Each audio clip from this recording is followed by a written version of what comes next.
And Google, the world's largest search engine company, came out with earnings after the markets closed. Shares are up 4% in off-hours trading, with earnings up 17%, and that's despite persistently weak online and revenue prices. Now, for more on how Google fared this quarter, we're joined by Mark Niu in Silicon Valley, just down the road from Google's headquarters. Mark, what's the latest?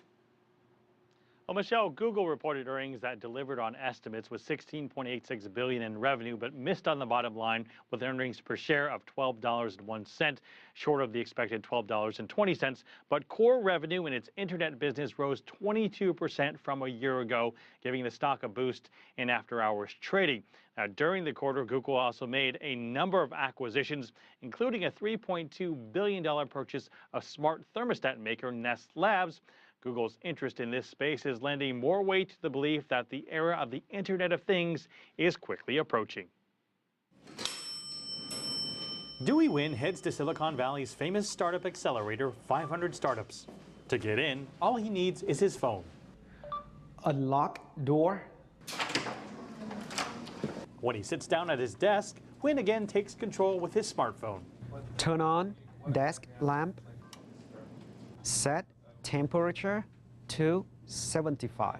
It even comes in handy when he wants to brighten the mood. Turn on disco ball.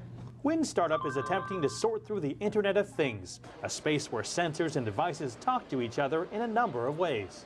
So if you have 25 devices, you have to use 25 different apps to do that.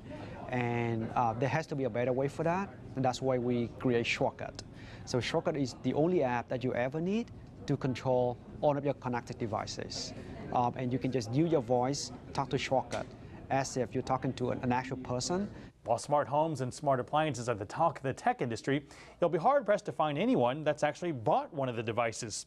Internet of Things companies still need to come up with a smart formula to make money.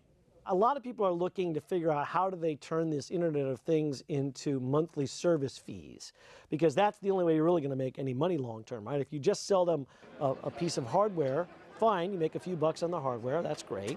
But then at the end of the day, then what? And I think there's also some concern, conversely, from consumers who say, wait a minute, I don't want to get stuck in something where I have to pay another monthly fee, right? 2 years ago, if I talk to any of my friends, they don't have Lockitron at home, they don't have Nest at home. Now, I mean, it's still a small group, but there's more and more people having these devices at home. Wynn says monetization plans are still down the road.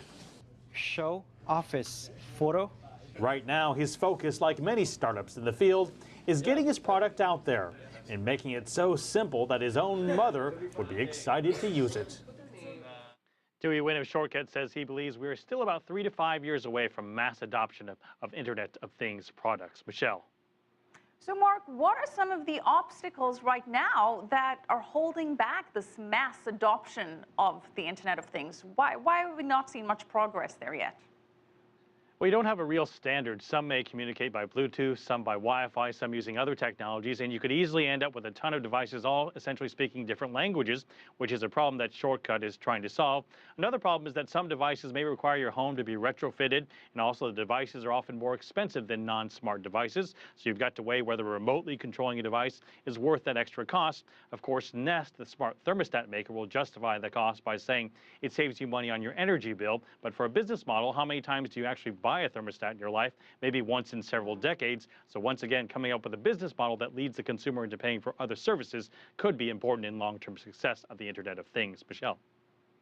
Right, so still some cost measures involved there. So Mark, while Google seems to be getting more involved with the Internet of Things, it's decided to move away a little bit from handsets, selling off the Motorola unit.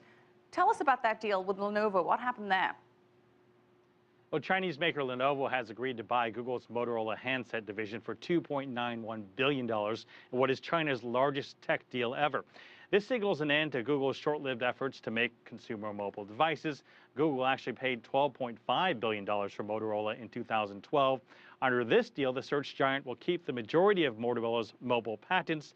The deal is still subject to approval by both U.S. and Chinese authorities. Now, Google failed to help Motorola become a relevant player in the mobile market. It seems like an unenviable task for Lenovo in a U.S. market dominated by Apple and Samsung.